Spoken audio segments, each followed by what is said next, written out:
Like and subscribe and click the bell icon to get new video updates. What has Four Corners investigation into a deadly SAS ambush in East Timor revealed? What witnesses say they saw and heard in the aftermath of a firefight between Australian Special Forces and militia in East Timor has been unearthed after more than 20 years. The accounts include disturbing allegations about the actions of an Australian SAS soldier who Four Corners has called Operator K.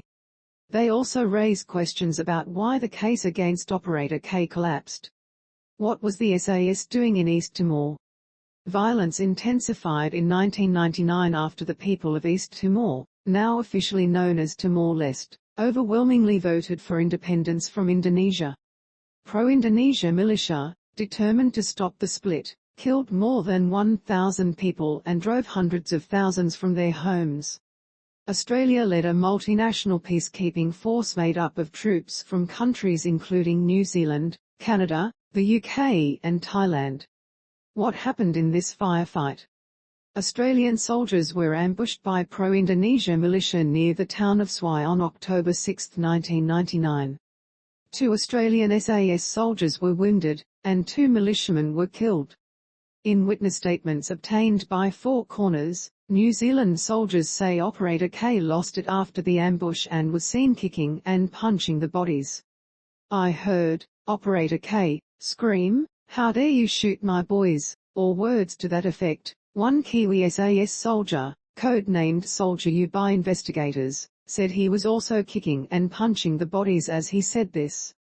"At this time I was about 10 to 15 meters away from the lab, the Australian vehicle which the bodies were being carried on, and I thought to myself, he has lost it." One Kiwi alleged he had been told by an Australian colleague that one of the militiamen was still alive and got up to try to flee when Operator K arced him up, or shot him. New Zealand SAS officer Soldier X told investigators Operator K was a loose cannon and often unprofessional, and that he had suggested the Australians take him off the front line. Who interviewed these witnesses? The Royal Australian Corps of Military Police, RACMP, started an inquiry into 19 allegations of wrongdoing in East Timor, including what happened after the ambush. The statements were among 330 collected from witnesses in 4 countries. They also interviewed soldiers who searched the bodies after they'd been flown to Dili. One was Michael Clarey, who was an intelligence officer attached to the Australian SAS. To say that they had died violently is an understatement, he told Four Corners. "So, one man was missing a greater portion of the top of his head, and we all remarked at the same time that that was done really close.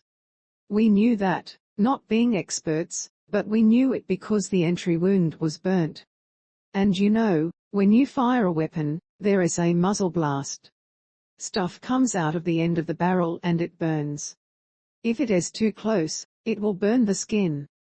And in this particular fellow's case, he had one of those injuries. Space to play or pause, M to mute, left and right arrows to seek, up and down arrows for volume." What other evidence was there? Investigators also exhumed the bodies of the militiamen 3 years after they were killed to conduct post-mortems. The pathologist found both men had gunshot wounds to the chest and head injuries. Defence also asked the Australian Federal Police, AFP, to review the ongoing military police inquiry. That AFP operation heard that the 2 militiamen may have been shot at short range with a 9mm pistol after they had been wounded. It found the material collected by the military police provides some evidence towards substantiating an allegation of murder, but that there wasn't enough evidence yet for a charge. After 2.5 years, without eyewitnesses or conclusive forensic evidence, investigators were unable to recommend a murder charge. Instead, Operator K was charged with kicking corpses. What happened to Operator K? Australian military prosecutors wanted 2 Kiwi SAS soldiers to testify against Operator K. But there were concerns for their safety that went all the way up the chain of command to the Chief of the New Zealand Army. When the Australian Defence Force magistrate didn't allow them to give evidence with their identities protected, the case fell apart. Read more. Operator K complained about how he'd been treated, and Australia's Chief of Defence ordered an inquiry into the investigation of the allegations.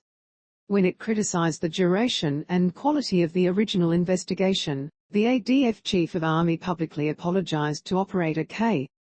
Why does this matter now?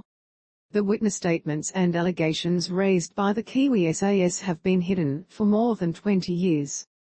They show just how serious the concerns among witnesses about what happened that day were.